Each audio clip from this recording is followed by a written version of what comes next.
যুক্তরাষ্ট্রে পণ্য রপ্তানিতে পাল্টা শুল্ক ৯০ দিনের জন্য স্থগিত করায় দেশটির প্রেসিডেন্ট ডোনাল্ড ট্রাম্পকে ধন্যবাদ জানিয়েছেন অন্তর্বর্তীকালীন সরকারের প্রধান উপদেষ্টা অধ্যাপক ডক্টর মোহাম্মদ ইউনূস। বুধবার দিবাগত রাতে সামাজিক যোগাযোগ মাধ্যম ফেসবুকে প্রধান উপদেষ্টার ভেরিফাইড পেজে দেওয়া এক পোস্টে এ তথ্য জানানো হয়। বান্ডেল থাকলে প্রতি সেনমানিতে টাকা বাঁচবে।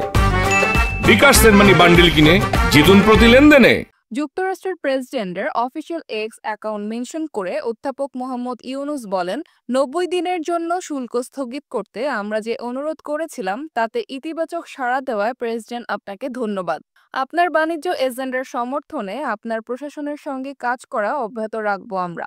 যুক্তরাষ্ট্র বিভিন্ন দেশের ওপর যে পাল্টা শুল্ক আরোপ করেছিল, বুধবার রাতে তা ৩ মাসের জন্য স্থগিতের ঘোষণা দিয়েছেন ট্রাম্প।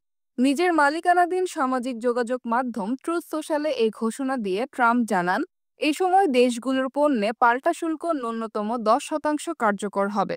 তবে চীনের পণ্যে শুল্ক বাড়িয়ে ১২৫% করার ঘোষণা দিয়েছেন তিনি।